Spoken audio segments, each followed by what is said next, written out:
11:30 demonstration of Animar Sumeris. It is this Strandbeest right here, and we have our operator, Shannon, here, and she'll demonstrate how this particular Strandbeest walks. So to give a little bit of a background information, this is the work of Theo Janssen. He is a Dutch artist living in the beach town of Scheveningen and also Delft in Holland. And he was writing a column about objects that can live on the beach and basically carry sand, dump it onto the sand dunes. The narrative was that he can save his home country, which is very close to sea level, by creating these objects that can roam around the beach and serve a purpose. He decided to dedicate 1 year on building these objects, and after he was complete with that 1 year transition, he realized that he couldn't call them objects anymore. They're beasts. They're beach animals, and that's how the Strandbeest is translated to.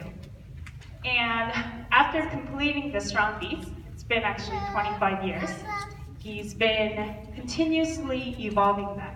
The first Strandbeest was not successful at the beach. Couldn't even walk, actually.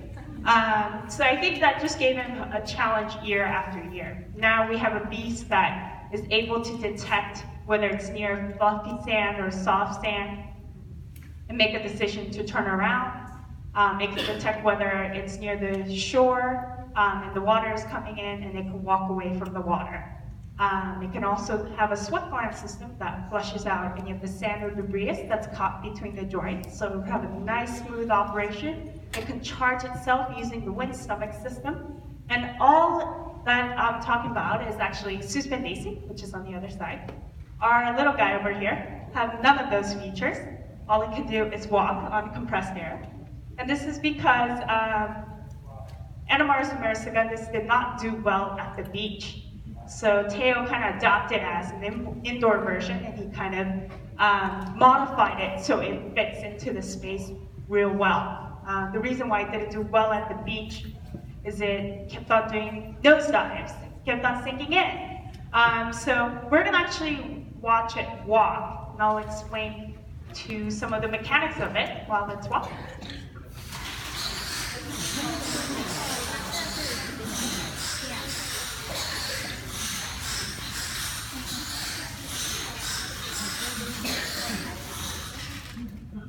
So that's good. It's walking real good today. No tantrums.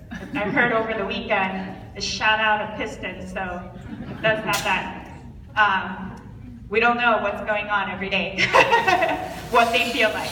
So sometimes they actually don't operate well, just because whether they're broken or some of the system is down.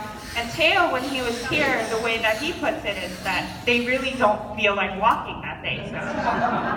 So today, it's feeling really good. So right before any operation, we actually stretch out the main muscle. The main muscle is located on the shoulder. And that's actually where the name comes from. Maris means shoulder. The piston that's located on top is the main form of motion that propels this beast to walk. If you see the ortis right behind you, and if you were lucky enough to push and pull on them, you'll notice that the top of the legs actually pinch inward and outward, inward and outward. And Theo realized that, and he decided to put a moving mechanism, a piston, that's powered pneumatically using air pressure to kind of control that and allow this beast to walk. The creaking sound that you hear is actually the plastic rubbing against each other. We do quite a bit of maintenance on them. We spray them with Teflon spray between their joints. Actually, this one was just lubricated this morning, so it should be extra happy. We do them weekly, so that includes all the ortices and Strandbeest, all the moving parts that you see. The material itself is a PVC pipe. In this country, they use it as an electrical conduit. So it's very different from American PVC pipe, where it's mainly used for plumbing and it holds a lot of water pressure. So it's very thick. The electrical conduit that he used in his country is very thin. So he can actually use a heat gun to make a lot of those parts. If you look at the ski down there, the little bottom platform, This is actually made out of a giant PVC pipe that he heated up and made it into those flat skis. He likes to talk about the limitation of material helps him to be more creative. It helps him to think about unique combinations and unique ways to solve things. For example, in the beginning he used tape, clear baling tape that you find at a UPS store, and it didn't work quite well with the moisture in the air at the beach and the sand. So he kind of moved away from that. He still uses zip ties, and that was used in his fastener carrier. I think he also uses the heat gun method. The funny thing, if you get a chance to see the timeline over there is a hot period and not so hot period.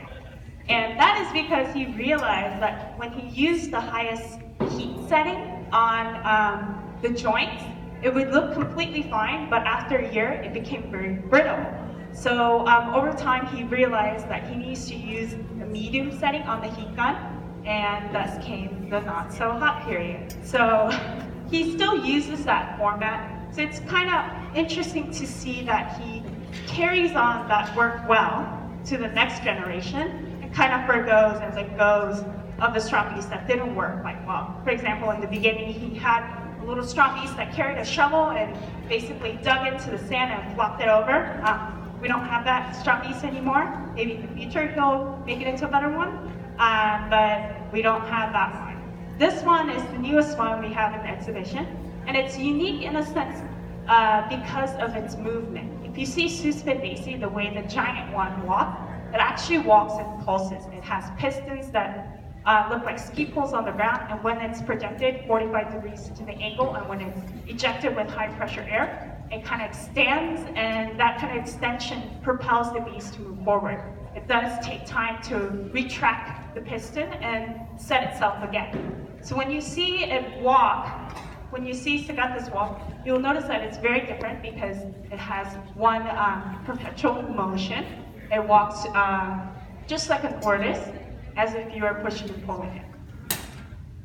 So Shannon here, we have actually a hidden commercial compressor in the back, and that's linked to a hose. So on your left-hand side, there is an intake valve. Basically, it takes the compressed air, and it fills the water bottle that's up at the top. Now we fill it up to about 50 PSI, so that's quite a bit of pressure. If you think about it, your regular tire in your car is about 38 PSI. So we do fill it up quite a bit. There's 24 bottles, so if you think about it, that's kind of how much energy they're storing at one time. And you'll notice that it only walks for about a good minute or so. Now Teo, if he wanted, he could have modified it so that it can walk for a longer period of time, maybe run on higher pressure. And he himself actually runs it on higher pressure. We just can't have it running over the kids, you guys. So we control it into a certain degree. Those water bottles, surprisingly, can hold a lot of pressure. He tested it, said it holds about 150. Now we don't pump it up quite as much, but if you see Strandbeest, that's on the other side, that we fill it up to about 75 PSI to 80 PSI. That's quite a lot. But I know that in his at home, he fills it up about to 90, and it does walk a lot faster. And it does have a kind of a jumping motion. Now you'll notice it gets tired after a while. And that noise, that sign noise, I kind of like to think of it as it's giving a sign saying that it's too tired. Usually what happens is, even if we fill it up to about 50 PSI, it'll take about 50 to 40 PSI to operate, and for 40, it'll just kind of stop operating because it doesn't have enough pressure to power the piston. Since it's slowing down, I will quickly kind of go through how the air pressure works. So the compressed air is actually stored in the water bottles. It goes through those two tubes that Shannon was switching when she was operating the Beast, and then that kind of controls the direction.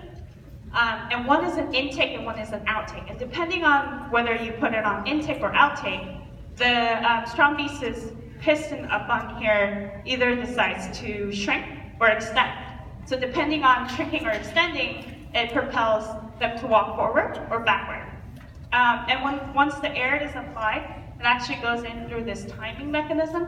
And the timing mechanism tells the beast whether to move or not. Not all six of the legs are extending at one point. If you take a look at it, some of them are extending, some of them are retracting. So the timing mechanism in the bottom actually helps it to control that.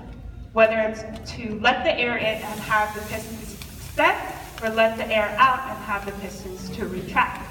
The timing mechanism itself is attached to a camshaft, so whenever the leg is moving, the timing mechanism actually flips on and off, and it controls the beast again. So it has this like one perpetual motion where that rotation of the camshaft actually controls the movements of the beast. We have this, the bow. This is actually a support system. Like I said before, it did have a little bit of trouble because it took a nosedive quite often. So Teo built this nice little support system. I like to kind of think of it as an elephant trunk, and it helps it stabilize while it walks. Another thing that rises up is the shoe.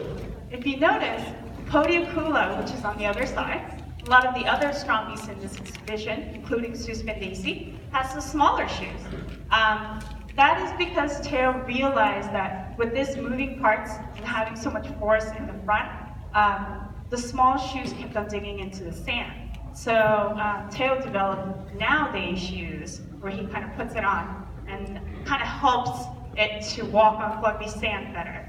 You'll see on interactive on this side right over here, if you get a chance, just put it on the screen and Teo will pop up and explain the nowadays shoes. I believe it's tired, tuckered out. We're gonna take it for a nap and then do another demonstration at 2. So if you guys want, I can take in any questions.